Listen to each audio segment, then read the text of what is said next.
Ang huling misyon, sa kalangitan na kaharian kung saan ang banal at mortal ay magkakaugnay, ang Grim Reaper ay isang figura na hindi maiiwasan. Ang kanyang gawain ay gabayan ang mga kaluluwa mula sa mundo ng mga nabubuhay hanggang sa kabilang buhay. Ang Grim Reaper na may malayo at malamig na katauhan ay hindi nakaunawa ng mga damdamin ng pagiging isang tao. Ngunit natutunan nito ang makalupang karunungan at kaalaman ng mga tao. Isang gabi, nakatakdang kolektahin ng Grim Reaper ang kaluluwa ng isang lalaking nangangalang Elias na nakahiga ng malubha sa isang maliit na silid. Ang hangin ay lumakas sa madilim na silid habang hinihintay ni Elias ang hindi maiiwasan. Ilang linggo na siyang nakaratay sa higaan, ang hindi inaasahang sakit na nagpapasakit sa kanyang katawan na matindi na halos hindi niya maaro. Ang kumikislap na liwanag mula sa lampara sa gilid ng kama ay nagdulot ng mahabang anino sa mga dingding, mga anino na tila nabuhay sa mga bulong ng mga nasayang na pagkakataon at hindi natupad na mga pangarap. Habang nakahiga siya roon, nakatitig sa kisame, lumitaw ang isang figura sa paanan ng kanyang higaan. Nababalot sa pinakamadilim na kasuotan, ang nilalang ay nagmula sa isang aura ng parehong pangamba at kalmado. Ang mabangis na Grim Reaper, isang tagapagbalita ng kamatayan, ay lumapit kay Elias na may taimtim na ekspresyon.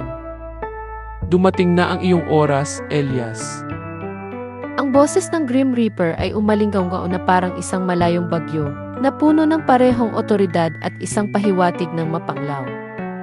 Dumagundong ang puso ni Elias sa kanyang dibdib. Hindi.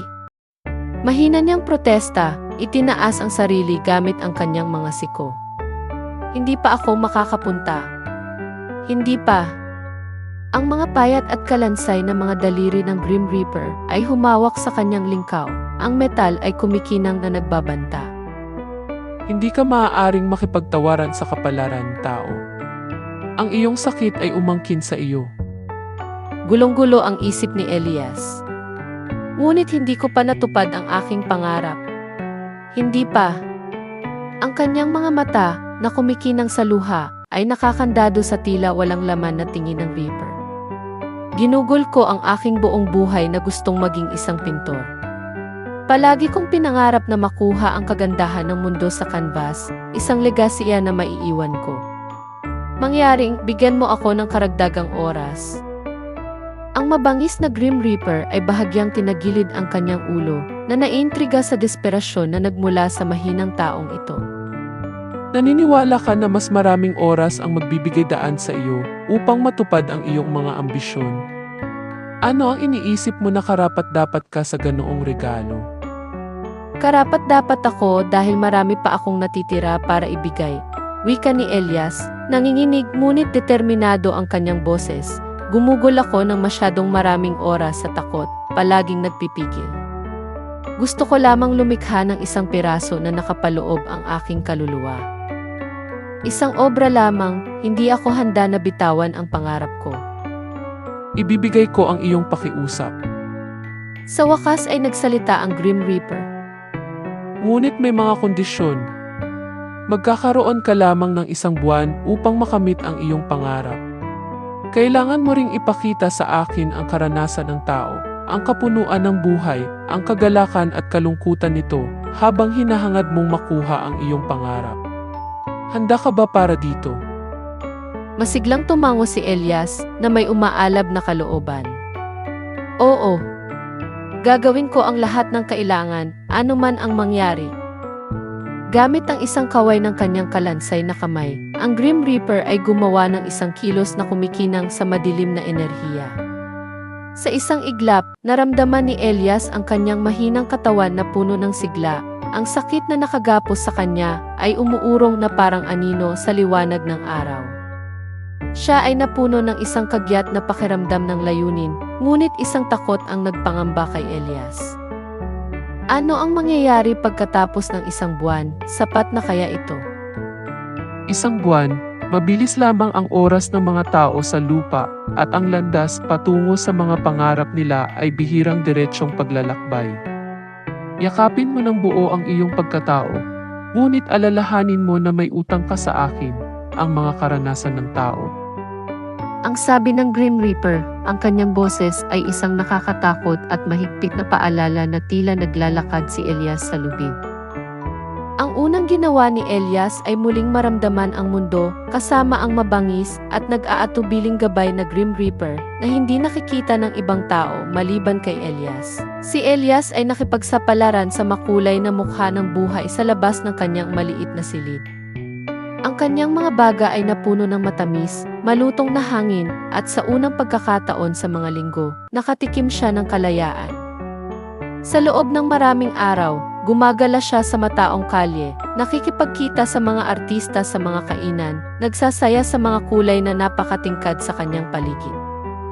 Isang hapon, habang naglalakad sila sa isang sakop na palengke, subukan mo ito, iginiit ni Elias. Inabot niya sa Grim Reaper ang isang hinog na mangga. Sa sandaling kumagat ang mabangis na Grim Reaper sa prutas, ang mga katas nito ay sumabog sa kanyang dila.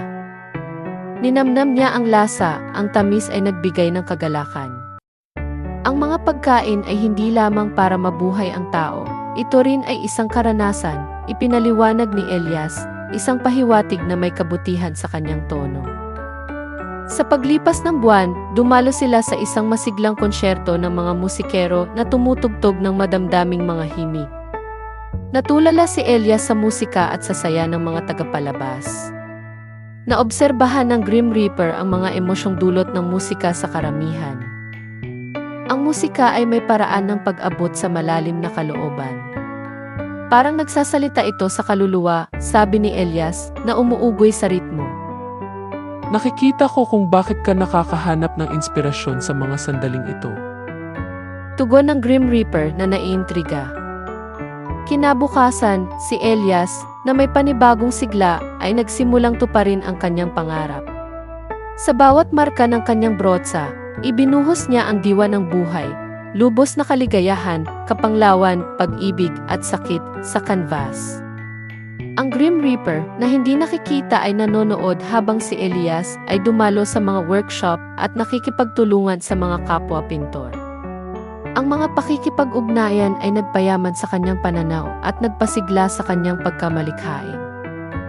Ito ay kamangha-mangha kung paano ang pagbabahagi ng mga ideya ay maaaring humantong sa mga bagong inspirasyon, sabi ni Elias, tinatalakay ang mga diskarte sa isa pang artista.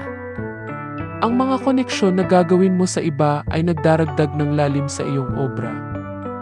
Sabi ng Grim Reaper habang ito'y nagsisiyasat.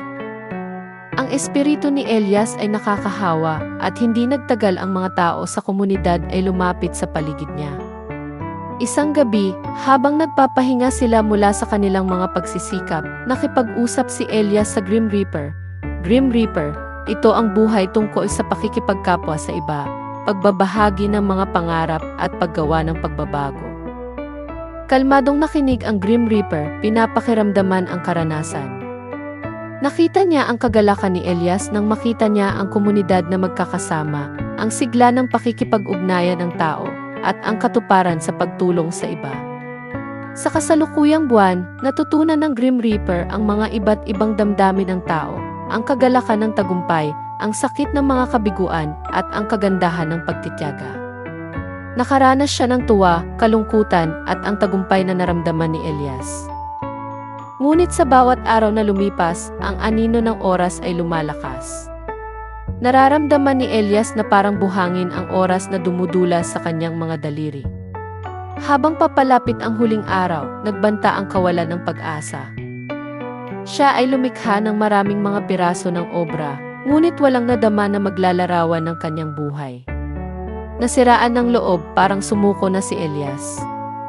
Ang Grim Reaper, na may kaalamang panglupa, bagamat walang natural na emosyon, ay nag-alok ng suporta at payo kay Elias kung paano malalampasan ang hamon na ito. Mukhang nawala ang lahat. Paano ako magpapatuloy? Tanong ni Elias, nakatitig sa mga kanvas. Ang hamon at kasawiang palad ay bahagi ng paglalakbay. Gamitin mo ito para pasiglahin ang iyong hilig at katatagan. Malumanay na pinayuhan ng Grim Reaper. Sa huling gabi ni Elias, ang Grim Reaper ay nakatayo sa tabi niya. Pinanood nila ang mga bituin na kumikislap sa labas ng bintana, isang sayaw ng mga ilaw sa kanbas ng kalangitan sa gabi. Sa paghahanap ng karunungan, bumaling si Elias sa Grim Reaper. Ano itong gumagapos sa iyo upang manatili sa iyong tungkulin? Hindi mo ba nais ang pakiramdam na maging tao? Ang mabuhay? Natahimik ang Grim Reaper, kitang-kita sa kanyang mga mukha ang bigat ng hindi mabilang na mga kaluluwa. Ako ay dating katulad mo, puno ng mga pangarap. Ang tawag ng tungkulin ang sumupil sa aking mga hangarin, ngunit ako ay nakatali sa ikot ng kamatayan. Huwag kang matakot dahil ang paghahangad ng damdamin sa loob mo ay nagbibigay lakas sa iyong sining. Lumikha ka ng walang pagpipigil. Dahil sa inspirasyon ng mga salita ng Grim Reaper, tinipon ni Elias ang kanyang mga materyales at nagsimulang magpinta. Ipininta niya na parang nakadepende rito ang sansinukob. Bawat guhit ay refleksyon ng taimtim na tibok ng puso ng mailayunin. Natunaw ang mga oras sa makulay na bukang liwayway. Habang lumulubog ang araw sa abot tanaw sa huling araw, umatras si Elias upang tingnan ang kanyang nilikha. Ito ay isang nakamamanghang canvas, isang puno ng mga kulay at emosyon, ang pagsasanib ng kagalakan at kalungkutan, kulay at liwanag, lahat ay nailatag. Noon niya napagtanto na hindi lamang siya lumikha ng representasyon ng buhay, ngunit sa huli ay pumukaw ng kanyang puso. Nang matapos ang pirasong obra, naramdaman ni Elias ang isang malalim na pakiramdam ng kapayapaan na sumisikat sa kanya, na naunawaan na ang isang buwan na paglalakbay ay nagpabago sa kanya, na ang bawat karanasan kasama ang Grim Reaper ay mahalaga. Nang muling lumitaw ang mabangis na Grim Reaper, humarap si Elias sa kanya na may mabigat na puso ngunit payapa. Nakikita ko na ngayon, bulong niya. Nabuhay ako sa mga 30 araw na ito, higit pa kaysa sa mga taon na ginugol sa takot. At ngayon ay handa ka na. Sa isang hindi inaasahang yakap, ang dalawa ay nagbahagi ng isang sandali na inukit ng mga pangarap, buhay, at pagtanggap. Habang kumukupas ang liwanag ng silid, niyakap ni Elias ng may buong tapang ang kamatayan. At sa katahimikan, habang ang daigdig ay patuloy na umiikot, ang kaluluwa ni Elias ay pumailan lang sa mga kaharian ng kawalang hanggan, dala ang isang masiglang panaginip na ipinakita, isang legasiya na dalisay at buhay. Habang ang mabangis na Grim Reaper ay nanatili sa kanyang tungkulin sa buhay ng mga namumuhay sa daigdig. Mga aral mula sa kwento, ang halaga ng oras. Ang oras ay mahalaga at dapat gamitin ng matalino upang ituloy ang mga pangarap at gumawa ng positibong pagbabago, pag-unawa sa iba. Ang pagkakaroon ng mas malalim na pag-unawa sa mga karanasan ng iba ay maaaring humantong sa higit na pakikiramay, ang kahalagahan ng pangarap. Kahit na ang maliliit na aksyon ay maaaring humantong sa mga makabuluhang pagbabago at mag-iwan ng pangmatagalang legasiya. Kung kaya't mainam na tuparin ang mabuting hangarin, ang kagandahan ng pakikipag-ugnay.